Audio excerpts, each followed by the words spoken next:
Kita berdoa sama-sama. Mari berdoa. Tuhan, terima kasih dapat berjumpa malam ini bersama dengan teman-teman dari berbagai-bagai tempat di Indonesia. Terima kasih untuk peristiwa pandemi yang membuat kami mengerti kami bukan siapa-siapa. Karena pandemi COVID ini, kami memahami bahkan nyawa kami terlalu mudah hilang. Dan terima kasih kami mau berkata, melalui pandemi ini kami langsung dimengertikan kami hanya ciptaan dan kerap tidak berdaya. Tuhan ajari kami mengerti apa yang harus kami lakukan sebagai seorang anak Tuhan dalam menjalani hari-hari kami. Permuliakan namamu, tinggikan namamu. Ajari hamba-Mu, ajari kami memahami Allah Roh Kudus, supaya kami memahami firman-Mu dan bertekad mewujudkannya dalam hidup kami. Dalam nama Tuhan Yesus. Amin. Baik teman-temanku semua, saya share screen. Saya share screen ya. Kita akan bahas satu tema, Eyes on Jesus. Eyes on Jesus, saya harap nanti sesuatu yang bisa lebih dalam kita pahami bersama-sama. Oke. Apakah cukup jelas tulisannya? Boleh respon? Ya, tulisannya cukup jelas, tapi Bang Ojan kok nggak kelihatan ya? Cuman ini foto aja dari ini ya, foto aja. Oh ya, betul. Saya belum hilangkan. Maafkan, terima kasih Pak Frans. Sekarang kumunculkan wajahku ya. Sorry, saya lupa. Lupa ya, siap. Mengembalikan wajahku. Sekarang wajahku kelihatan ya. Sip. Terima kasih ya. Berarti wajahku agak penting juga ya Pak Frans. Terima kasih, brother. Suara saya jelas nggak? Sangat jelas. Oke, terima kasih. Baik, Bapak Ibu sekalian yang dikasihi oleh Tuhan, mari kita baca sama-sama Nats Ibrani 12 ayat 1 sampai 4. Hanya 4 ayat yang sebenarnya nanti kalau didalami mungkin hanya 3 diantaranya. Mari kita baca bersama-sama, sekalipun di mute, kita baca di rumah masing-masing. Karena kita mempunyai banyak saksi, bagaikan awan yang mengelilingi kita. Marilah kita menanggalkan semua beban dan dosa yang begitu merintangi kita, dan berlomba dengan tekun dalam perlombaan yang diwajibkan bagi kita.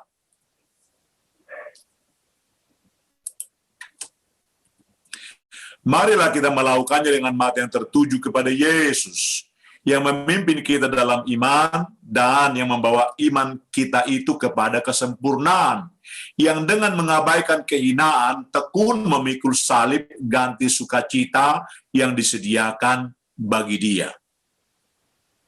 Ingatlah selalu akan Dia yang tekun menanggung bantahan yang sehebat itu terhadap dirinya dari pihak orang-orang berdosa, supaya jangan kau menjadi lemah dan putus asa.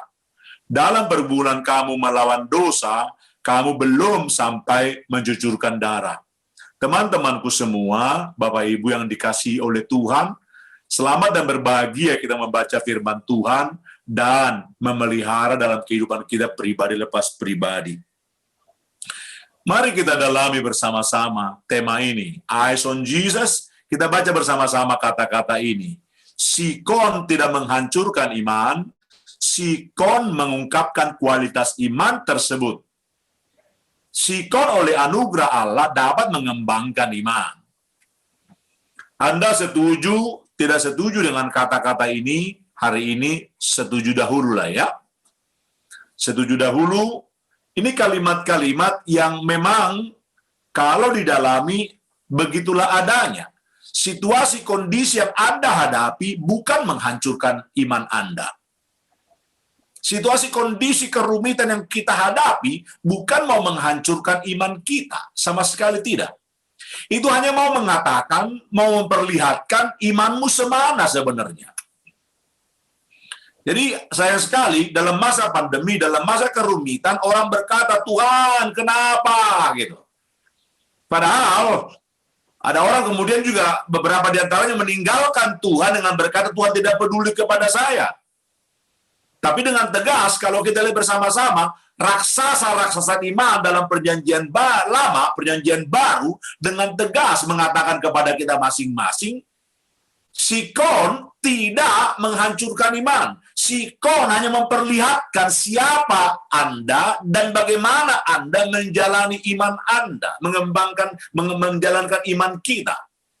Bahkan oleh anugerah Tuhan, situasi kondisi yang kita hadapi sebenarnya sanggup mengembangkan iman, bahkan makin mengenal Tuhan dalam situasi kondisi paling rumit. Dari mana kita tahu? Sangat kita kelihatan dengan jelas melalui pengalaman hidup kita pasti, tapi yang pasti dalam perjanjian lama, seorang bernama Musa makin mengenal Tuhan, seorang bernama Yosua makin mengenal Tuhan, raja-raja Israel ketika mereka mengalami tantangan-tantangan rumit, mereka kemudian bertobat dan kemudian memperlihatkan iman mereka dalam kerumitan-kerumitan yang terjadi, juga kemudian kalau kita lihat secara langsung pada kehidupan seorang bernama Ayub. Mari kita pegang bersama-sama, Bapak Ibu sekalian, teman-temanku. Sikon, kondisi yang kita hadapi, sama sekali harus tidak menghancurkan iman kita. Hanya memperlihatkan kualitas iman. Numpang tanya, teman-temanku semua, pernah nggak ngalamin yang di mana Anda kalau masuk rumah sakit nggak bisa bayar gitu? Ciretno pernah mengalaminya, Ciretno? Kalau masuk rumah sakit gitu kok nggak bisa bayar? Pernah ngalamin? Miskin gitu. Nah, pendeta ini pernah mengalaminya tahun 2007. Andai kan saya masuk rumah sakit, hari itu saya nggak bisa bayar. Kenapa? Saya pendeta asli, Bapak Ibu. Saya bukan pengusaha yang kemudian jadi pendeta. Tetap jadi pengusaha, tapi pendeta, gitu kan. Agak lucu sebenarnya pengusaha jadi pendeta. Kemudian, saya juga adalah seorang yang memang menyerahkan hidup menjadi hamba Tuhan dan fokus saja melayani. Gitu. Jadi hari itu Bapak Ibu, 3 anak yang Tuhan berikan kepada kami, hari itu saya bertarung untuk kehidupan mereka. Bayangkan, saya tidak lagi dalam satu gereja melayani, saya menjadi orang yang disebut, ada orang bilang preman, atau ada orang bilang dikatakan, orang yang kemana-mana. Saya bilang saya freeman, saya bilang free man, orang bebas. Nah, saya melayani kemana-mana, Bapak Ibu. Ketika di gereja, tiap bulan saya mendapatkan tunjangan. Hari itu kemudian tidak ada tunjangan tiap bulan. Istri baru melahirkan anak ketiga. Kemudian istri sakit-sakitan karena kelahiran anak ketiga memang menyulitkan pada waktu itu. Itu terjadi. Bapak Ibu saudara mencintai Tuhan, kalimat-kalimat saya katakan hari ini di sini adalah pengalaman dalam kehidupan. Oh, pendeta ini bukan orang yang imun dalam penderitaan, bukan orang yang kemudian tidak mengalami penderitaan dalam kehidupannya. Banyak sekali penderitaan. Kalau Anda mau tahu penderitaan sedikit, datanglah ke rumahku, aku akan cerita lebih banyak lagi. Jadi sekali lagi Bapak Ibu saudara mencintai Tuhan, Sikon tidak menghancurkan iman, Sikon mengungkapkan kualitas iman tersebut. Meningkatkan kualitas iman tersebut. Dan dengan tegas kita katakan kalimat-kalimat ini. Masalah dalam hidup adalah keniscayaan, berkanjang dalam masalah adalah personal decision. Masalah pasti ada. Pasti ada. Jadi ada cici di antara, ada seorang cici tadi di sini dikatakan baru sakit. Sedang sakit umpamanya. Semua kita akan mengalaminya. Anda pernah sakit? Saya pernah sakit. Anda pernah mau mati? Saya berkali-kali mau mati. Umur 5 tahun saya sudah diserahkan Tuhan, diserahkan orang tua saya kepada Tuhan. Di SMP, saya juga diserahkan lagi kepada Tuhan oleh orang tua saya. Kenapa? Sakitnya begitu parah. Tapi lihat bersama-sama. Masalah keniscayaan. Namun kalau Anda berkanjang dalam masalah itu, kemudian Anda menjauh daripada Tuhan karena masalah tersebut, itu personal decision. Apa keputusan kita di situ? Eyes on Jesus. Sama-sama kita baca. Eyes on Jesus. Mata yang tertuju kepada Tuhan Yesus. Yang pasti Bapak Ibu sekalian mencintai Tuhan, hidup kita adalah perjuangan. Hidup kita adalah perjuangan. Kalimat-kalimat ini kemudian menjadi jelas saya lihat dalam kehidupan anakku yang nomor 1. Nomor 2, ketika dia bertarung mau ke Jepang, Bapak Ibu, bayangkan begitu banyak dikatakan berkompetisi dengan 20.000 lebih orang, jago-jago seluruh Indonesia dalam menembus, dikatakan hanya dua tiket untuk pergi ke Jepang. Bagaimana dia bertarung sedemikian rupa, berjuang sedemikian rupa. Ada orang berkata harus bersiap berbagai-bagai hal. Tapi anakku bersiap juga berbagai-bagai hal, tapi jelas tidak mungkin dengan dana yang cukup karena bapaknya seorang pendeta. Dan saya tidak membuat anakku menjadi orang yang sembarangan dan dalam menggunakan uang. Dan laki-laki itu bertarung, berjuang. Tadinya diterima di Singapura setengah beasiswa, tapi kemudian nggak bisa. Kemudian dia pergi ke Jepang. Dan terima kasih kepada Tuhan, Bapak Ibu yang mencintai Tuhan. Hidup adalah perjuangan. Dan hari ini, saya harus berkata bersama-sama, anakku yang nomor 1 hari ini bertarung dalam kehidupan sebagai seorang orang yang lulus 2 tahun, 3 tahun lalu dari mahasiswa, kemudian sekarang dia bertarung dalam kehidupannya sebagai seorang manajer content creator. Bertarung. Dan semua Cici dan Koko di sini pasti juga orang-orang yang bertarung, kan? Ko Frans, kau orang yang bertarung, temanku. Kau berjuang sedemikian rupa sampai titik level tertentu, bertarung sedemikian. Hidup adalah perjuangan. Yang pasti dalam perjuangan mari kita ingat bersama-sama, ada tujuan. Ada tujuan. Kita bukan pelancong di sini, tapi kita pengembara di sini. Tujuannya apa? Rumah Tuhan. Dalam proses itu menjadi seperti yang Tuhan mau, menjadi seperti Tuhan ketika dia ada di muka bumi.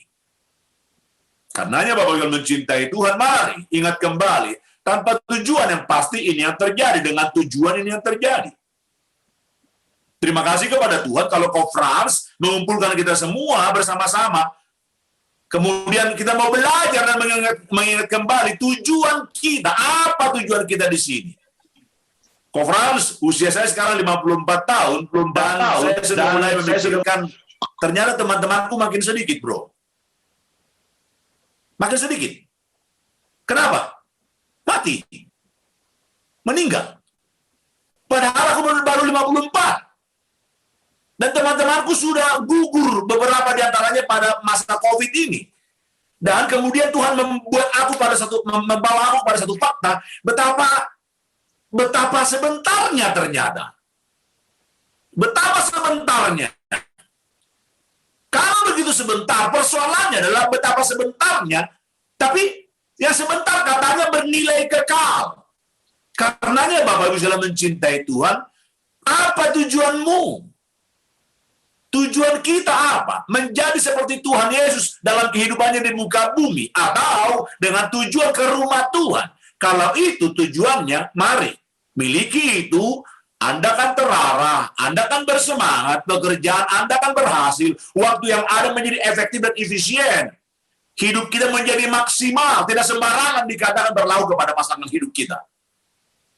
Pada masa pandemi ini, begitu banyak orang menjerit, papa mama bertengkar, karena pagi, siang, malam ketemu. Saya berkata, kenapa? Kenapa jadi bertengkar pagi, siang, malam ketemu? Bukankah harusnya dalam masa-masa paling sulit ini, harusnya suami makin dekat pada pasangannya, istri makin dekat dikatakan dengan pasangannya. Sendiri begitu rumit, berdua saja rumit menghadapi keadaan ini. Apalagi sendirian, kira-kira bahasanya begitu, sebagai seorang pasangan. Tapi maaf, begitu banyak orang sembarangan justru di masa pandemi ini. Bukan kalimatnya, sendiri saja susah, apalagi berdua, jadi begitu bahasanya. Kalau dalam bahasa saya, Bapak Ibu, dalam bahasa Kristen harusnya berdua saja kita menghadapi problem ini, begitu rumit kita menghadapi. Apalagi sendirian. Dalam bahasa seorang yang memiliki anak yang begitu rumit, saya pernah mendengarnya, anaknya lumpuh. Kemudian otaknya dikatakan mengalami kerusakan yang begitu fatal. Saya bertanya kepada suami istri itu, Cici, Koko, pernah nggak memikirkan menjauhkan Tuhan dan tidak percaya kepada Tuhan dalam situasi ini? Suami istri dengan bergagah mengatakan kalimat-kalimat, Abang Ojak, bersama Tuhan saja kami seperti kewalahan berhadapan dengan hidup, apalagi tanpa Tuhan. Saya berkata, keren banget suami istri ini. Keren banget. Tujuannya jelas, terarah dan spesifik. Maka hari ini, Cici dan Koko, bersemangatkah engkau? Kalau engkau bersemangat, engkau punya tujuan yang jelas pasti. Setiakah engkau dalam pernikahanmu? Kalau iya, engkau mengerti dikatakan tujuan pernikahanmu. Bagaimana anak-anakmu bertumbuh ke dalam jalan-jalan Tuhan? Kalau iya, engkau sedang mengikuti tujuan Tuhan bagi hidupmu. Bahkan kalau ada hal-hal yang menyusahkan hatimu, engkau tidak akan tenggelam karena kesusahan, karena engkau tidak tahu dengan jelas tujuan kita ngapain di sini. Yang pasti Alkitab tidak membiarkan kita dikatakan dalam ketidaktahuan. Yesaya 43 ayat 7 mengatakan, ku ciptakan, ku bentuk, ku jadi untuk kemuliaanku. Diciptakan untuk kemuliaan Tuhan. Jadi kalau hidup kita makin mirip dengan apa yang diperintahkan Tuhan, itulah yang Tuhan mau pasti. Kita punya inspirasi, bukan hanya punya tujuan. Dalam perjalanan beriman, ada orang-orang yang dahulu menjalani kehidupannya lebih dahulu dari kita. Para saksi yang telah menyaksikan Kristus, sekarang menyaksikan hidup kita. Dahulu, jangan lupa Bapak Ibu sekalian dikasihi oleh Tuhan, pasal 12 dari Ibrani ada pasal 11. Kalau Anda baca pasal 11, ada raksasa-raksasa iman, dan ada juga dikatakan orang-orang Kristen yang mati di dalam mengikut Tuhan. Ada yang digergaji. Jadi iman tidak sama dengan Anda lepas dari problema, tapi justru dikatakan Anda sanggup berhadapan dengan problema dan menang bersama dengan Tuhan di situ. Itu iman Kristen. Iman Kristen bukan selfish. Iman Kristen adalah iman yang berkata, Tuhan, apa yang kau mau untuk kuwujudkan dalam hidupku, dalam kerumitan sekalipun, dalam kerumitan sekalipun. Pertanyaannya adalah, seandainya para saksi iman yang mati syahid menyaksikan pertandingan kita hari ini, apa kata mereka? Apa kata mereka menyaksikan pertandingan iman kita? Apa kata Tuhan? Bersorakkah dikatakan raksasa-raksasa iman tersebut atau para pendahulu tersebut menyaksikan pertandingan iman kita, atau mereka seperti sedih?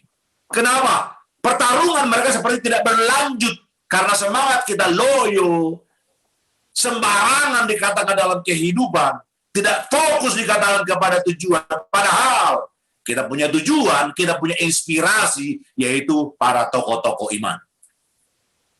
Memang kita punya hambatan, ada musuh, iblis, dunia, dan diri sendiri.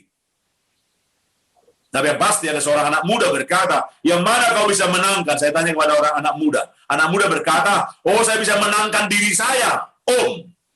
Kata orang muda kepada saya. Saya berkata, benar nak, kalau kau menang atas dirimu, engkau menang akan iblis, engkau akan menang akan dunia ini. Maka pernyataan kita adalah, atau pertanyaan bagi kita masing-masing adalah, apakah kita menguasai diri kita? Apakah hambatan yang bernama diri itu direndahkan di hadapan Tuhan yang akan mengangkat dikatakan kita pada waktunya? Kekacauannya adalah, ini kekacauan yang terjadi. Kita kerap memilih, berusaha dengan pikiran cara sendiri mencapai tujuan dengan cara sendiri. Abraham dibisikkan oleh Sarah, kemudian dia ambil Hagar, dan hari ini seluruh dunia ribut. Kenapa? Israel kah atau Arab kah? Ismail kah atau Ishak kah? Dengan jelas Alkitab tertulis dengan jelas bahwa Ishak. Tapi lihat bersama-sama, karena tindakan seorang bernama Sarai yang berbisik kepada seorang bernama Abraham, Abraham mendengarkan bisikan istrinya, yang terjadi adalah keributan sepanjang zaman. Bahkan orang berkata, sampai dunia ini berakhir, tidak akan pernah selesai Arab dan Israel. Tidak akan pernah selesai Palestina dan Israel. Kita punya teladan. Ada inspirasi, ada teladan, Bapak Ibu sekalian yang dikasihi oleh Tuhan. Mari kita baca bersama-sama. Tuhan sendiri mengabaikan kehinaan. Salib sangat merendahkan, tapi Tuhan menerimanya. Tuhan menerimanya. Bapak Ibu sekalian yang dikasihi oleh Tuhan, mari pegang bersama-sama hal ini. Kalau Tuhan saja disalibkan, kalau Tuhan saja begitu dibenci, kenapa orang percaya menjadi orang yang berkata, oh dia mengalami penderitaan supaya saya mengalami keenakan? Tidak sama sekali. Alkitab justru mengatakan dengan jelas, aku mengutus kamu ke tengah-tengah serigala. Apa artinya Bapak Ibu? Artinya hidup kita tidak akan pernah menjadi terlalu ringan. Saya kerap kali melihat, mengevaluasi hidupku, Bapak Ibu sekalian yang dikasih oleh Tuhan.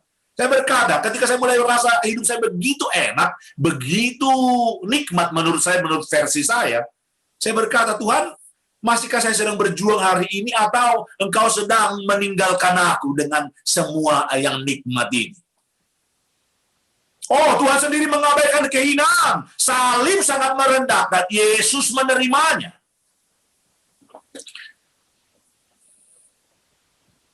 Ini perkataan Santo Pio dari Neri. Kalau Bapak Ibu menghafalnya, saya pikir menarik sekali kalau kita hafal bersama-sama. Sama-sama kita baca. Mengabaikan dunia, mengabaikan diri sendiri, mengabaikan kenyataan bahwa kita diabaikan. Mengabaikan dunia, mengabaikan diri sendiri, mengabaikan kenyataan bahwa kita diabaikan.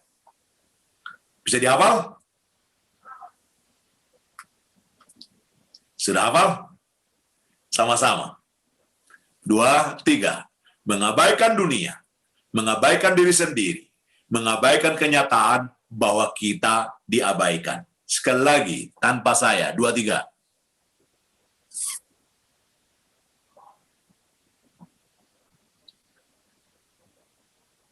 Mengabaikan dunia, mengabaikan diri sendiri, mengabaikan kenyataan bahwa kita diabaikan. Oh Bapak Ibu, engkau pernah diabaikan? Saya pernah di situ, keluarga saya pernah di situ. Dianggap seperti orang berdosa. Dianggap seperti, kalau orang-orang dekat dengan saya, itu menjadi seperti musuh kelompok tertentu. Bapak bisa mencintai Tuhan. Apakah sekarang karena saya jatuh dalam dosa? Tidak. Tidak. Tidak berdosa sama sekali. Tapi yang terjadi adalah saya harus mengalami berbagai-bagai tekanan luar biasa dikatakan hari itu. Mengabaikan dunia, mengabaikan diri sendiri, mengabaikan kenyataan bahwa kita diabaikan.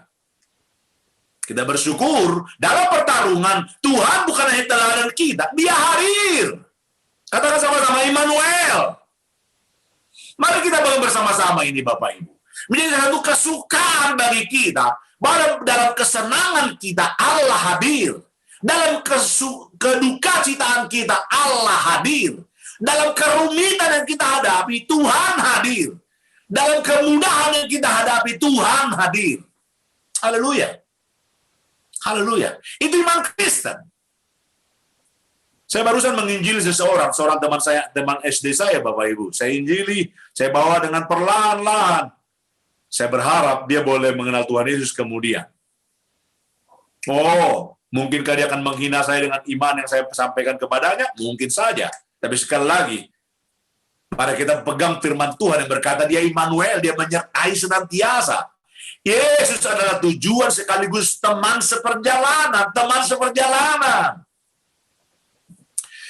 Entah kenapa, saya nggak tahu Pak Frans atau teman-teman yang lain mengalami atau tidak ya. Saya kan sudah menikah baru 26 tahun. Baru 26 tahun menikah. Tapi hari ini, Pak Frans, kalau saya pergi ke PTC, bro, Supermall, kalau saya sendirian gitu, saya tidak akan pergi, bro. Umpamanya, saya pergilah ya, bertiga gitu. Rencana mau pergi bertiga dengan anak. Dan anakku yang satu tinggal masih di Surabaya gitu. Mau pergi ke Supermall. Lalu istriku berkata, Mama nggak mau ikut deh. Kayak nggak enak badannya gitu. Langsung saja, saya rasa nggak punya daya untuk pergi sendirian gitu. Saya berkata, kok bisa ya? Padahal saya dahulu suka jalan gitu. Saya suka melihat-lihat barang-barang diskon ketika saya masih muda, lebih muda dari sekarang. Tapi sekarang, ketika istri berkata, saya nggak mau ikut deh, saya kurang enak badan, langsung saja saya nggak berdaya gitu. Saya nggak tahu kenapa. Tapi saya pikir salah satunya adalah karena betapa dua menjadi satu menjadi kekuatan besar yang telah saya alami selama 26 tahun. Bapak Ibu saudara yang dikasih oleh Tuhan, ya bersama-sama. Sejak kapan kau percaya Tuhan Yesus? Oh, kalimatnya jelas. Yesus adalah tujuan sekaligus dengan seperjalanan kita. Dia Immanuel. Haleluya. Haleluya. Oh, dia bersama dengan kita, menyertai sedemikian rupa, memberikan kekuatan, memberikan dikatakan dorongan. Saya selalu bersyukur dengan video pendek ini. Video ini tidak memperlihatkan kepada kita kerumitan yang sangat dahsyat dialami oleh seorang bernama Lena Maria. Jelas sangat rumit. Dan bagaimana dia mengatakan kalimat-kalimat istimewa itu. Tuhan lebih mengenal saya daripada saya mengenal saya. Tuhan lebih mengasihi saya daripada saya mengasihi saya. Sama. Koko dan Cici saya mengatakan juga dalam doaku. Tuhan, Engkau lebih mengasihi 3 putraku daripada aku mengasihi mereka. Dan mereka anakmu. Langsung saja saya mengalami beban yang berkurang di situ. Karena ketika menghadapi kerumitan dalam mendidik anak-anak, saya langsung berkata, itu anakmu juga kan Tuhan? Apakah Cici dan Koko menghadapi hal yang sama seperti yang saya hadapi? Bolehkah katakan bersama-sama, oh dia bukan hanya teladan, dia menyertai kita. Dan dia mengasihi kita lebih daripada kita mengasihi diri kita. Dia lebih mengasihi anak-anak kita lebih daripada kita mengasihi anak-anak kita. Dan merindukan mereka mengalami kekudusan seperti menjadi kerinduan kita bersama-sama. Mari, kita ada tolok ukur. Keberhasilan kita ada tolok ukur. Kejatuhan kita ada tolok ukur. Tapi maafkan, selama ini tolok ukur kita menjadi perkataan orang tertentu yang tidak berdasarkan firman Tuhan kerap kali. Jadi mari kita bilang bersama-sama, kalau Tuhan terus-menerus mengasihi kita dan terus membela kita dan belum berhenti mengasihi kita, siapa orang lain boleh menghina engkau dan boleh menghentikan dikatakan perjalanan imanmu.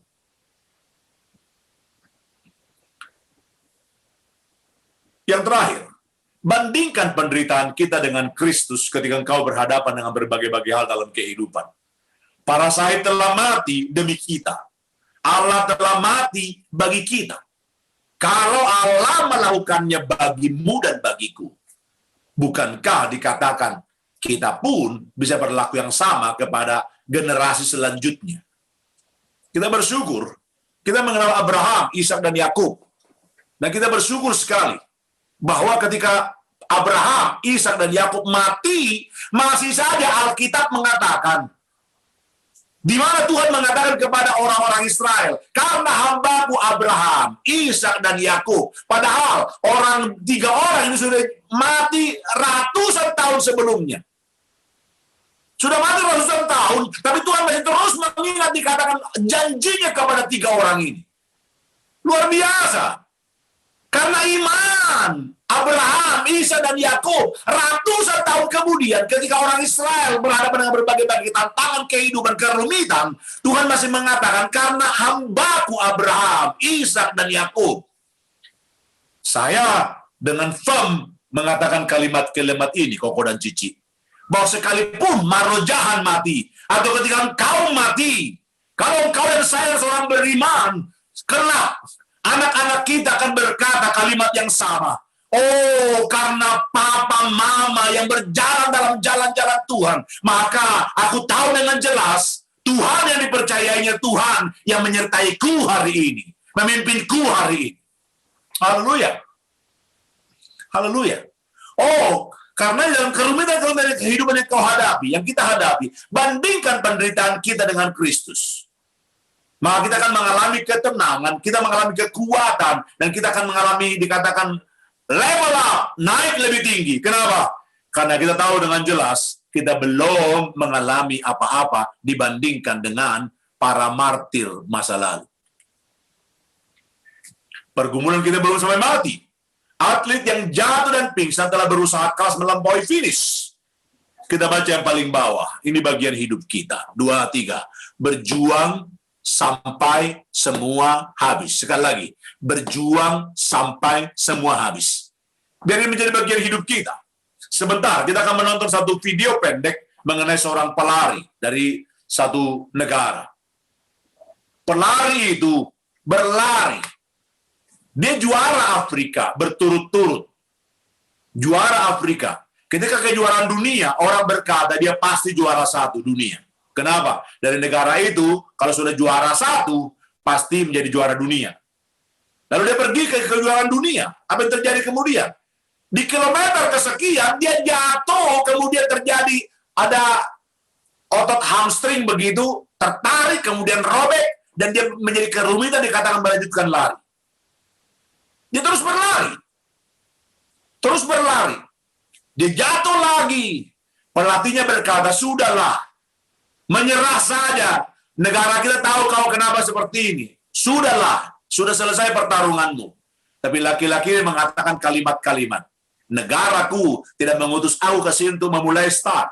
Tapi negaraku mengutus aku ke sini untuk mengakhiri pertandingan. Oh, kalimat-kalimat istimewa. Kalau kita mau dalam kehidupan kita sebagai seorang Kristen, Tuhan menebus kita dengan harga luar dibayar. Bukan untuk memulai kekristenan. Bukan hanya untuk menikmati kekristenan. Tapi bertarung sampai kemudian selesai.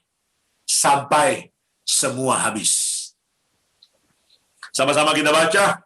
Tunjukkanlah diri kita sesuai dengan pengorbanan yang telah dilakukan oleh para syahid dan Allah sendiri untuk kita. Mari tunjukkan. Praktekkan hidup yang berpadanan dengan pengorbanan Tuhan. Berpadanan dengan kasih karunia Tuhan begitu ajaib itu. Dan kita akan berhadapan dengan kehidupan ini dengan lebih mudah. Kenapa? Karena kita tahu ditopang oleh kasih karunia Tuhan, oleh pengorbanan Tuhan yang tiada tara. Koko dan Cici, mari. Entah berapa lama Tuhan berikan kita di dunia ini, masing-masing kita tidak tahu.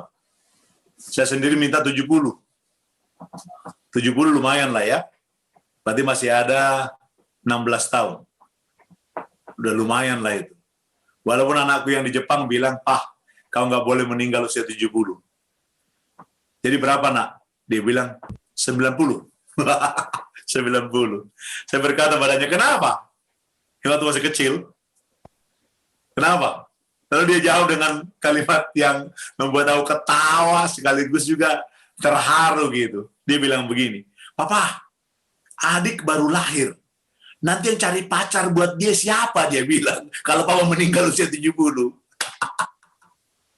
Saya ketawa sekaligus terharu betapa putraku nomor 2 ini memperhatikan adiknya gitu. Dipikirnya bapaknya yang nyariin pacar gitu ya. Tapi Koko dan Cici, mari. Pertarungan kita belum usai. Mau 70 kah, 80 kah, 90 kah? Mari kita katakan, Tuhan, biarlah dalam waktu-waktu yang berlalu, waktu-waktu yang kuhadapi, ada Tuhan yang kumuliakan di situ. Ada Tuhan yang kupercayai menyertaiku, memimpinku sedemikian. Dan aku tidak akan pernah berhenti di dalam mengasihi dan memuliakanmu. Ada tujuan. Ada inspirasi. Ada hambatan. Tapi kita ada teladan. Tapi yang terakhir adalah dikatakan bahwa ada Tuhan yang hadir. Ada Tuhan yang hadir. Dan tolok ukur dari semuanya adalah Tuhan yang telah mati bagi setiap kita. Tuhan memberkati kita. Mari kita berdoa. Tuhan, terima kasih. Engkau baik. Selalu baik. Kalau hari ini aku dapat melayani-Mu semata karena anugerah-Mu. Kalau hari ini aku dapat lupa dengan semua penderitaan yang pernah terjadi, dan aku sekarang dapat beria-ria dengan keluargaku, di dalam berkat-berkat yang berkelimpahan, semua karena anugerah-Mu. Oh Tuhan, masih teringat memang betapa serumitnya tahun 2007, 2008, 2009, 2010. Tapi hari ini, Kau sepertinya melenyapkan semua kengerian yang terjadi hari itu. karena tindakan-tindakan-Mu Tuhan bagi hidupku, bagi istriku, dan bagi anak-anakku. Tuhan, terpuji Engkau atas semua itu. Dan jika malam ini hamba-Mu diberi kesempatan memberitakan Injil Tuhan, firman Tuhan kepada saudaraku semua, terpujilah Engkau. Tuhan, ada cicikku yang sakit tadi, tapi dia hadir, berjuang bersama-sama. Dalam nama Tuhan Yesus, teguhkan imannya dan pulihkan tubuhnya sekarang. Supaya dia boleh menceritakan ajaibnya Tuhan itu bagi hidupnya. Bukan hanya hal-hal fisik yang Tuhan urus, terutama hal-hal rohani. Tuhan, ketika hamba-Mu memberitakan firman-Mu, mungkin beberapa di antara Cici dan Kokoku ini berseru kepadamu mengenai kerumitan hidupnya. Tuhan, ulurkan tangan-Mu dan katakan Engkau Allah menyertai, Allah menjadi teladan. Engkau akan meneguhkan mereka dalam menghadapi berbagai rintangan kehidupan yang mungkin sedang dihadapi atau mungkin akan dihadapi dalam pikiran mereka sekarang. Terima kasih Tuhan, terima kasih. Berkati kelompok ini, dan sekali lagi Engkau dimuliakan, ditinggikan dalam hidup mereka, keluarga mereka, anak-anak mereka. Supaya kali lain kalau aku berjumpa lagi di tempat seperti ini atau dalam pertemuan onsite, hari itu, saya boleh menceritakan perbuatan-perbuatan Tuhan yang terus mengiringi dan menyertai langkah kami. Dan atau kalau kami online seperti ini, kayak boleh mendengar bahwa Engkau Tuhan dimasukkan dalam hidup mereka, ditinggikan dalam hidup mereka, dan keluarga mereka. Terpuji Engkau Bapa. Kayak berseru berdoa dalam nama Tuhan Yesus. Allah telah menjadi manusia demi kami, demi manusia. Kayak berseru, kayak berdoa, haleluya. Amin. Amin.